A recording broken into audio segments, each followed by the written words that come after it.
नमस्कार, बहुत बहुत स्वागत है आपका। शाम के 5 बज गए और आप देख रहे हैं आपका पसंदीदा शो सत्ता का महासंग्राम।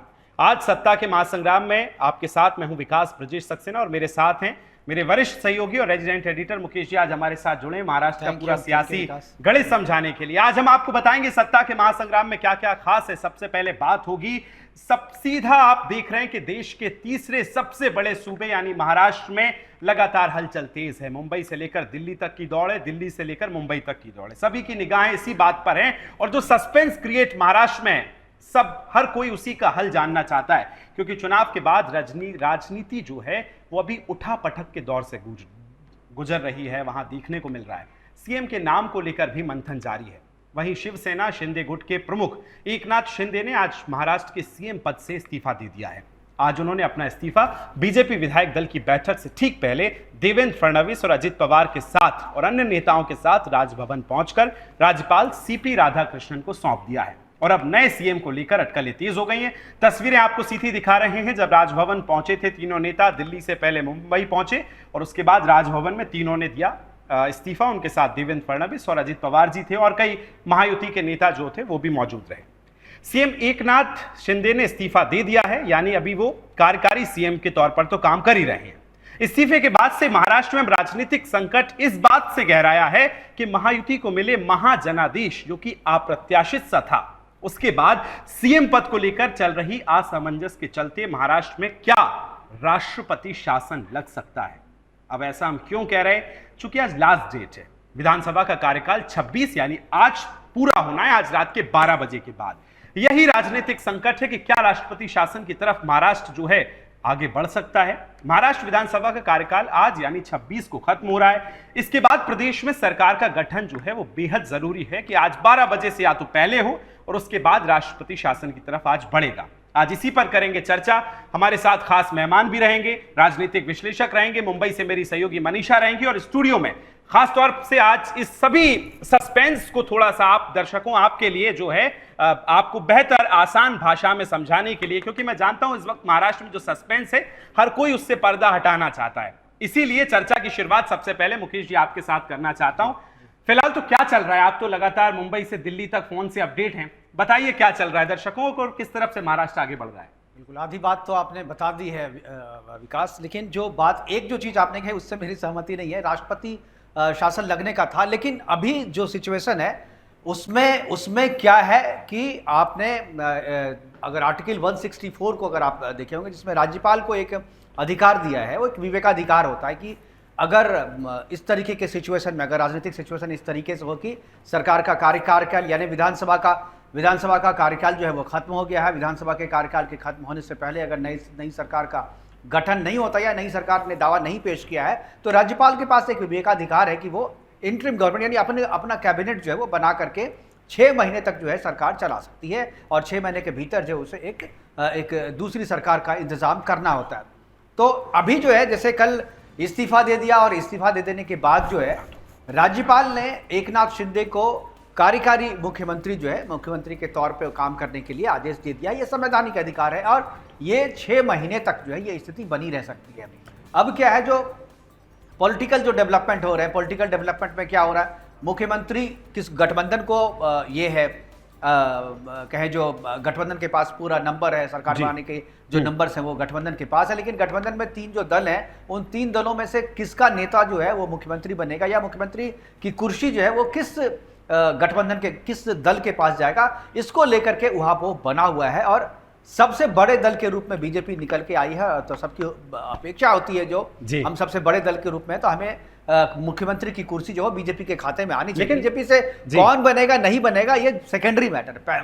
अच्छा, इससे पहले एक सवाल और है मुकेश जी मेरा। आपने कहा कि चेहरा कौन होगा ये तो वक्त बताएगा जी, लेकिन देर क्यों लग रही है, सस्पेंस क्यों है? हम देख रहे हैं 23 तारीख को परिणाम आए और आज 26 3 दिन हो गए, तो ये देर जो है इसके पीछे क्या कारण? बिल्कुल, देरी की वजह एक है, देखिए बीजेपी ने पहले से भी इस तरीके का फार्मूला, इस तरह की सिचुएशन कोई पहली बार नहीं है। और देरी इसलिए हो रही क्योंकि जो एकनाथ शिंदे हैं, एकनाथ शिंदे को आपने मुख्यमंत्री बनाया था और अभी मुख्यमंत्री उनको नहीं बनाने का दोबारा कोई आपके पास लॉजिकल रीजन नहीं है। जी। आप नहीं कह सकते कि आप, क्योंकि भाई आपको पहले से पता था ये छोटी पार्टी है, क्योंकि आपने जब सीटों का बंटवारा किया था तो सीट के बंटवारे में कम सीट दिया था उनको लड़ने के लिए। जी। तो जब कम सीट पे लड़ेंगे तो उसमें कम सीट ही आएगी बीजेपी से उसे। तो बीजेपी को ये पहले से पता था कि अजीत पवार हो या एकनाथ शिंदे हो, उनको बीजेपी से कम सीट आएंगी।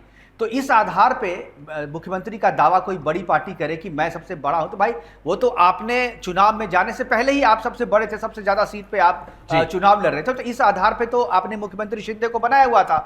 तो उस फार्मूले को नहीं मानने का कोई आधार लॉजिकल जो है शिंदे को समझ में नहीं आ रहा, या शिंदे को बीजेपी समझा नहीं पा रही है। और इस तरीके का फार्मूला देखिए शिंदे की तरफ से कहा जा रहा है कि बिहार का फार्मूला जो है वो अपनाया जाए, क्योंकि बिहार के फार्मूले में क्या था, नीतीश कुमार हमेशा बीजेपी से छोटी पार्टी रही है, अभी भी नीतीश कुमार मुख्यमंत्री हैं, लेकिन वो बीजेपी बड़ी पार्टी है, तो मुख्यमंत्री बीजेपी का नहीं है। तो आपने जब एक राज्य में ये फार्मूला दिया हुआ है और 20 साल से आप वहां पर शासन कर रहे हैं इसी फार्मूले पे, बीजेपी का कोई मुख्यमंत्री जो है अब तक बिहार में नहीं बना है। तो महाराष्ट्र में वो फार्मूला आपको लाने में या उस पर अमल करने में आपको दिक्कत क्यों हो रही, जबकि इस फार्मूले पे आपने शिंदे को तो मुख्यमंत्री बनाया हुआ था।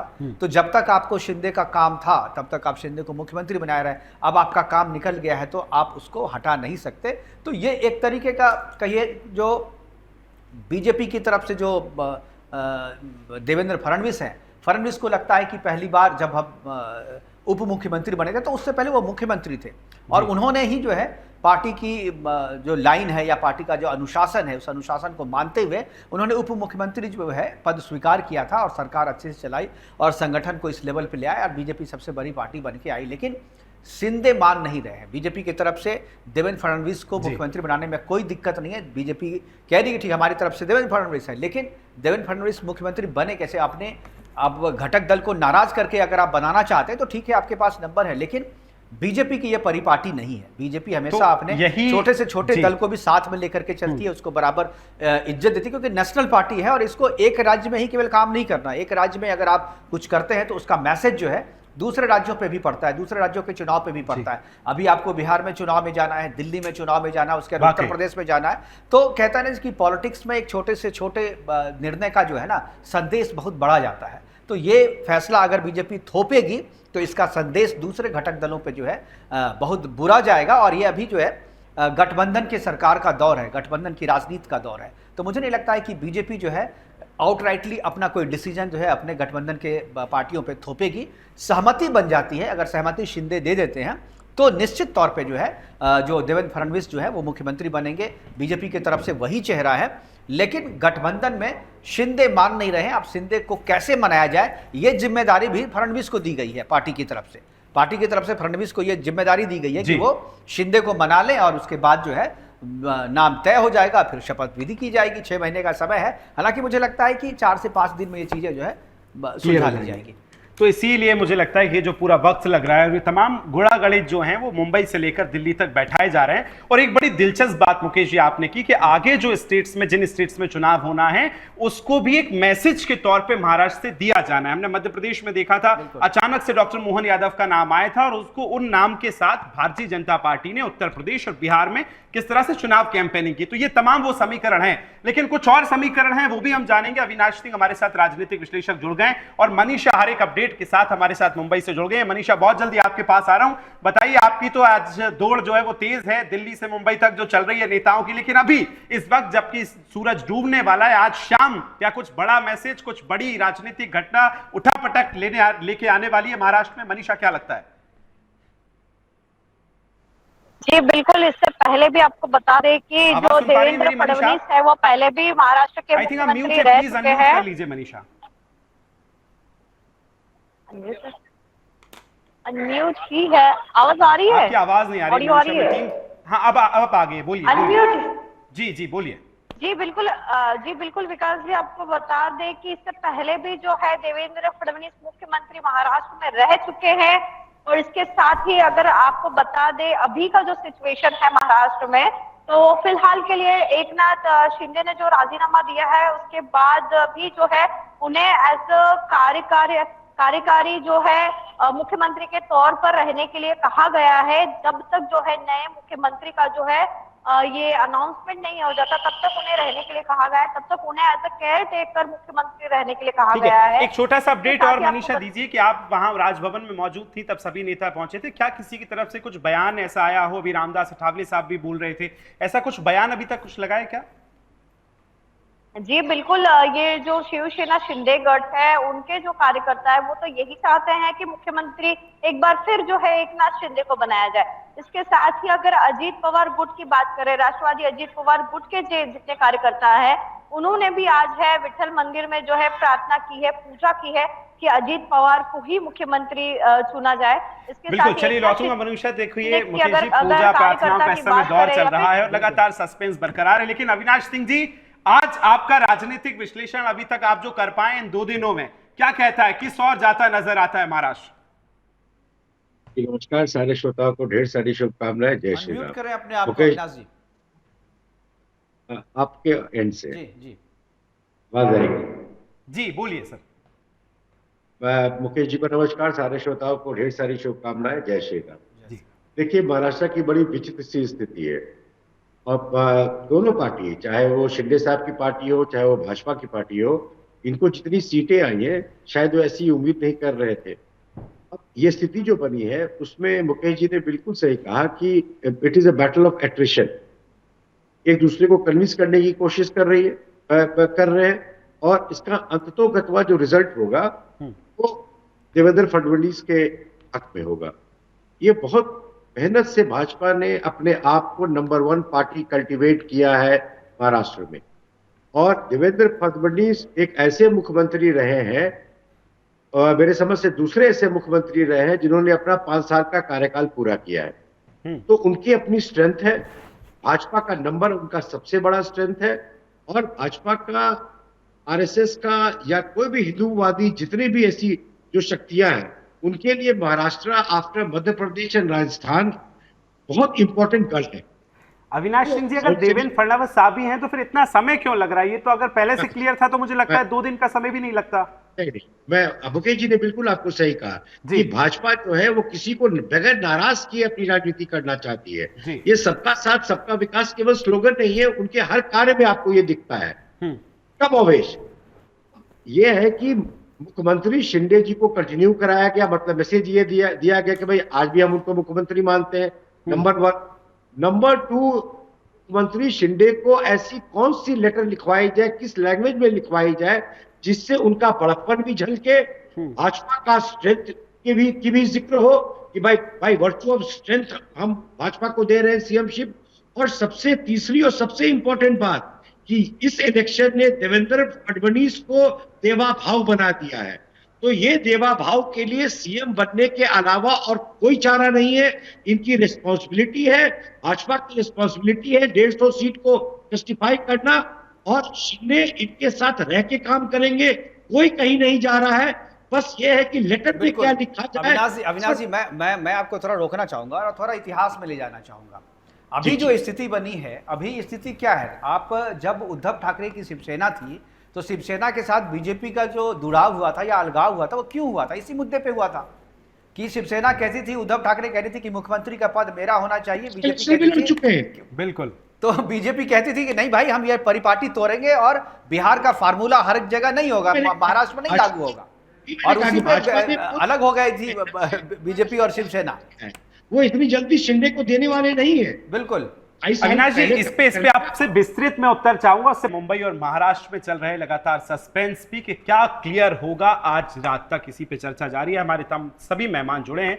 अविनाश सिंह जी, ब्रेक से पहले जो मुकेश जी ने आपसे सवाल किया कि जो संभावनाएं ही इसलिए बनी थी इतिहास में कि ये चीज ना हो, लेकिन वो चीज अगर अभी आ रही है तो भविष्य क्या होगा, बताइए। मैं अपनी जो पहले जो बात बोल रहा था उसको कंप्लीट कर लेता हूँ। मुकेश जी ने बहुत अच्छी बात याद दिलाई, और जो शिंदे सेना के लोग भी याद दिला रहे हैं, बिहार का एग्जाम्पल ले रहे हैं। भाजपा ये भली भांति जानती है कि एक बार अगर उन्होंने गलती कर दी और एक स्ट्रॉन्ग लीडर के पीछे अगर हो गए और अपना सत्ता आगे नहीं बढ़ाया, तो यही 20 साल तक आप बिहार में सीएम नहीं बना पाए और आगे 20 साल तक भी नहीं बना पाएंगे। और भाजपा महाराष्ट्र में नंबर 1 पार्टी है, ये शिंदे साहब को भी ध्यान में है। और जो शिंदे साहब का वोट है उसमें भाजपा का भी वोट है। हम लोगों ने मोदी जी का ही चेहरा लगा करके वोट हासिल करी है और दोनों का हिंदुत्व प्लेटफॉर्म अपलैंक रहा है, तो नाराजगी जैसी तो कोई बात होगी नहीं। पर देवेंद्र फडणवीस इस इलेक्शन में देवाभाव बने हैं, सीएम वही बनेंगे। लेटर लिखने में चाहे जितना वक्त लग जाए, 4 दिन लग जाए, 48 घंटे लग जाए, मुझे लगता है 4-5 दिन तो बहुत चलिए लंबा बिल्कुल। तो देखिए मुकेश जी कुछ एकदम क्लियर है, वो तो कह रहे हैं, लेकिन फिर डिप्टी सीएम पे फॉर्मूला तय होगा, तो क्या एकनाथ शिंदे साहब रेडी होंगे इसके लिए? क्या लगता है अविनाश जी आपको इस पे? जब जब जब देवेंद्र फडणवीस ने ये एग्जाम्पल पहले सेट कर रखा है, 2.5 साल पहले ये एग्जाम्पल सेट कर रखा है, मैंने तभी तो कहा कि शिंदे साहब को बड़ा दिल दिखाने का जो जरिया वो खोज रहे हैं वही लेटर में लिखा जाएगा, वही वक्तव्य बनाए जाएंगे अगले 48 घंटे में, और 48 घंटे 72 घंटे के अंदर आप फैसला होगा, देवेंद्र फडणवीस ही सीएम बनेंगे। ठीक है, लेकिन सर भारतीय जनता पार्टी के जितने इतिहास को हम खंगालें, शॉकिंग हमेशा कोई ना कोई ऐसा नाम आता है जो शॉकिंग होता है। पिछले हम चाहे हम राजस्थान चुनाव उठा लें, छत्तीसगढ़ उठा लें, मध्य प्रदेश उठा लें, तो क्या इस फॉर्मूले पे महाराष्ट्र में भी कुछ हो सकता है? कोई संभावना हो सकती है, कोई शॉकिंग नाम आ सकता है? पहलू पे मुकेश जी पहले बोल ले, वरना अब नितिन गडकरी का नाम तो पिछले 10 साल से हर इलेक्शन में घूमता है, तो इस इलेक्शन के बाद भी घूम रहा है उनका नाम। नहीं, मुझे लगता है कि नहीं, नितिन गडकरी जी बिल्कुल इस रेस से और इस राजनीति अभी जो चल रहा है उससे बिल्कुल बाहर है, उनका कुछ है। लेकिन एक चीज जो विकास ने पूछा, क्या शिंदे बन सकते हैं उप मुख्यमंत्री, तो मुझे लगता है कि बिल्कुल नहीं बनेंगे, और उनको मुझे लगता है कि इतनी राजनीतिक समझ जो है उनको भी वो नहीं बनेंगे। क्यों नहीं बनेंगे, इसका रीजन जो मुझे लगता है, देखिए नेशनल पार्टी और रीजनल पार्टी का अपना एक चरित्र होता है। नेशनल पार्टी में जो देवेंद्र फडणवीस है वो मुख्यमंत्री से उप मुख्यमंत्री बन गए, और बनने के बाद भी वो फिर से मुख्यमंत्री बन सकते हैं, और वो अगर यहाँ पर उप मुख्यमंत्री नहीं बने तो केंद्र में जा सकते हैं। नेशनल पार्टी का चरित्र जो है अलग होता है, लेकिन रीजनल पार्टी शिंदे जो है, शिंदे चूंकि महाराष्ट्र में राजनीति करनी है, तो एक हाइट पे जाकर के वो अपने आप को फिर जो है उप मुख्यमंत्री बना करके राजनीति नहीं करेंगे, इससे उनको राजनीतिक नुकसान होगा। जो मैसेज है मुझे लग रहा है कि उसमें, इसलिए मुझे लग रहा है कि अगर वो उप मुख्यमंत्री का फार्मूला करते हैं तो या तो अपनी पार्टी से किसी दूसरे नेता को बनाएंगे और खुद जो है वो किंग मेकर की भूमिका में रहेंगे, या केंद्र में मंत्री पद का भी ऑफर उनके पास है। एक राज्यसभा की सीट जो है महाराष्ट्र में करीब 1.5 साल का है जो खाली रखा गया है, अगर वो शिंदे को दे करके केंद्र में मंत्री ही बनाया जा सकता है। फिर उनके बेटे जो हैं श्रीकांत शिंदे, वो भी सांसद है, हो सकता है उनको मंत्री पद दिया जाए केंद्र में, और ये जो है यहाँ पर संभाले, तो ये फार्मूला तो हो सकता है। लेकिन मुझे नहीं लगता है कि एकनाथ शिंदे जो है वो मुख्यमंत्री बनने के बाद उप मुख्यमंत्री का पद जो है स्वीकार करें, क्योंकि रीजनल पार्टी के कैरेक्टर के हिसाब से ये सही नहीं होगा। उनको अगर यहाँ राजनीति करनी है तो बिल्कुल ये तमाम वो संभावना है जो महाराष्ट्र में इस समय बनती नजर आ रही है। चर्चा लगातार जारी है। मनीषा, आपके पास आऊंगा, और आज आपसे जितने अभी तक अपडेट लिए हैं वो नहीं, क्योंकि आज मेरे साथ मुकेश जी हैं, शशिकांत जी हैं, सभी समीकरण समझा रहे हैं, लेकिन मैं आपसे आज अपडेट जानना चाहता हूं। क्या देर शाम तक महाराष्ट्र में कुछ हो सकता है? सागर में क्या कोई मंथन जो है वो चल रहा है? सागर बंगले के आसपास कुछ बड़ा हो सकता है? क्या कोई निकल सकता है? कहीं मुलाकात हो सकती है? आपके इनपुट्स, आपके सोर्स क्या कह रहे हैं मनीषा? जी बिल्कुल विकास जी, आपको बता दें कि अभी तो फिलहाल जो है राजीनामा के बाद से ही जो है मुख्यमंत्री अपने वर्षा बंगले पर है, एक्स जो पूर्व मुख्यमंत्री अब हो चुके हैं वो वर्षा बंगले पर है, और देवेंद्र फडणवीस अपने निवास पर है। इसके साथ ही अजित दादा पवार भी अपने निवास पर है। अभी फिलहाल कोई हलचल नहीं है यहाँ पर, लेकिन कल जो है कह सकते हैं कि कल जो है बड़ी हलचल महाराष्ट्र मुझे लगता है की राजनीति में हो सकता है। ना होना भी सबसे बड़ी हलचल है, बड़ी हलचल है, और मुझे लगता है जी जी वर्षा जो है बिल्कुल, कहीं और भी बरसे, मिलना सागर में ही होता है, इसलिए भी इंतजार करें। जी बिल्कुल, तो इसका बारिश इंतजार होगी तो है। सागर में लेकिन एक चीज बड़ी दिलचस्प है, अब अविनाश जी आप समझेंगे, शेक्सपियर कहते थे व्हाट्स इन अ नेम, नाम में क्या रखा है, लेकिन आज मुझे लगता है सबसे ज्यादा नाम में ही रखा है। अविनाश जी कैसे देख रहे हैं आप? मनीषा कह रही है अभी हलचल कुछ है नहीं। तभी तो मैंने आपसे कहा कि इस इलेक्शन में भाजपा जीती है, दमखम के साथ जीती है, और देवेंद्र फडणवीस को भी नया नाम मिल गया, देवा भाव। अब कहीं ना कहीं एक कल्ट फिगर की तरह उनको देखा जा रहा है, ही कैन डू मैजिक। आप ये समझिए कि 2.5 साल सरकार न बनने के बाद उन्होंने एक पार्टी को तोड़ा, उसके साथ सरकार बनाई, बड़ा दिल दिखा करके उनका सीएम बनाया, खुद डिप्टी सीएम बने रहे, और अपने दम पे बड़ी पार्टी को बड़ा इलेक्शन बड़े स्टेट में बड़े अंतर से जिता के लाए हैं। और एक उनकी एक पॉपुलैरिटी है, उनकी एक पकड़ है जनता में, तो मुझे ऐसा नहीं लगता कि उनकी सीएम बनने से किसी को नाराजगी होगी। हाँ, अगर जो कट्टर शिव सैनिक है उनको ये याद रखना चाहिए कि इस इलेक्शन में उद्धव जी को भी 20 सीटें मिली हैं और एक ही चीज उनके खिलाफ जाता है कि उन्होंने भाजपा के साथ धोखा किया। अगर वो भाजपा के साथ चले आते हैं तो शिंदे साहब की ठीक है बची खुची शशिकांत जी, बिल्कुल चलते चलते एक आखिरी सवाल मुकेश जी मेरा आपसे रहेगा, और इस पे ये भी मैं जानना चाहता हूं, इस सभी सियासी संभावनाओं के बीच में क्या कोई भी नेता, चाहे वो एकनाथ शिंदे हो, देवेंद्र फडणवीस हो, अजित पवार दादा हो, क्या किसी को दिल्ली का रुख कराया जा सकता है? ये सबसे बड़ा सवाल है राजनीतिक वहां पर। मुकेश जी, अगर आप इस पर बोलना देखिए, चाहें। दिल्ली तीनों नेताओं को बुलाया गया था, लेकिन अजीत पवार ने देवेंद्र फडणवीस का नाम जो है समर्थन करते हैं, इसलिए दिल्ली आने की जरूरत नहीं। एकनाथ शिंदे दिल्ली किसी भूमिका में दिल्ली बुलाया जा सकता है? हाँ, वो किसी भूमिका में दिल्ली आ सकते हैं और वही फार्मूला होगा, चाहे आप 4 दिन में माने या 6 महीने के भीतर आपको मानना है। एकनाथ शिंदे को मुख्यमंत्री किसी भी शर्त पर बीजेपी नहीं देगी, क्योंकि बीजेपी की जो रणनीति है ये उसके खिलाफ होगा, क्योंकि बीजेपी ने जिस आधार पे शिवसेना से संबंध तोड़ा था, अगर इसी कंडीशन पे आपको शिंदे को दोबारा बनाना है तो फिर उद्धव ठाकरे क्या बुरे थे? तो उन्होंने एक नई लाइन खींचने की कोशिश की और उन्होंने, अमित शाह ने कहा था कि जो बड़ी पार्टी होगी उसका मुख्यमंत्री होगा। बिहार में जो हुआ सो हुआ, आप भूल जाइए, महाराष्ट्र में वो नहीं होगा और महाराष्ट्र में बीजेपी का ही मुख्यमंत्री होगा, देवेंद्र फडणवीस होंगे या कोई दूसरा होगा, लेकिन अभी विधायक दल का नेता तय हो जाएगा। विधायक दल का नेता अगर फडणवीस को चुन लिया जाता है तो बीजेपी से मुख्यमंत्री वही होंगे। तो मुझे नहीं लगता कि इसमें कोई है। भले शिंदे किस फार्मूले पे मानते हैं, उनके लिए ऑफर क्या करती है बीजेपी, वो मुझे लगता है थोड़ा प्रेशर टैक्टिक्स भी वो है। शिंदे जो है प्रेशर करके अपने कुछ मंत्री बनवाएंगे, केंद्र में जगह लेंगे, लेकिन तो फिलहाल मुख्यमंत्री जो है बीजेपी का देवेंद्र फडणवीस ही बनेंगे। वेट एंड वॉच वाली स्थिति महाराष्ट्र की सियासत में हो रही है, लेकिन देखना बड़ा दिलचस्प होगा। और इसीलिए बड़ी आसान भाषा में आज हमने ये चर्चा रखी थी, कोई ना कंटेंट दिखाते हो, बल्कि आप भी यही सुनना चाहते हैं कि सस्पेंस के बाद क्या कोई चेहरा क्लियर होगा। आज इसी पे चर्चा थी। अविनाश जी आपका, साथ ही मनीषा आपका बहुत बहुत धन्यवाद। और मुकेश जी, एक वादे के साथ आपसे मैं ले रहा हूं कि कल आप फिर आएंगे और ये जो आज समीकरण थे कल जनता तक अगर कुछ क्लियर होता है आज रात 12 बजे तक या उसके बाद जो संभावनाएं होंगी उस पर बातचीत करेंगे। 12 बजे तक तो कोई क्लियर नहीं होना है, क्योंकि अब जो है अंतरिम सरकार जो है बन गई है, तो 12 बजे तक तो कुछ क्लियर नहीं होगा। कल जब तक तीनों पार्टियों में से कोई किसी भी तरीके की हलचल जो है अब पॉलिटिकल पार्टी की तरफ से होगी। इधर से तो सरकार तय है कि अभी 6 महीने के लिए जो है कार्यकारी मुख्यमंत्री शिंदे को बना। वो एक गाना याद आ रहा है मुझे, देर ना हो जाए कहीं देर ना हो जाए। हालांकि 6 महीने के बाद ये गा सकता है, अभी तो 6 महीने का टाइम है, रिलैक्स। बिल्कुल, आज जो संभावनाएं थी उन सभी संभावनाओं पे बात किया, जो भी सस्पेंस था उस पर भी बातचीत हुई है, लेकिन फाइनल क्या होगा ये तो देखने वाली बात होगी। सत्ता के संग्राम में आज मुकेश जी और हम दोनों को दीजिए फिलहाल अनुमति। नमस्कार।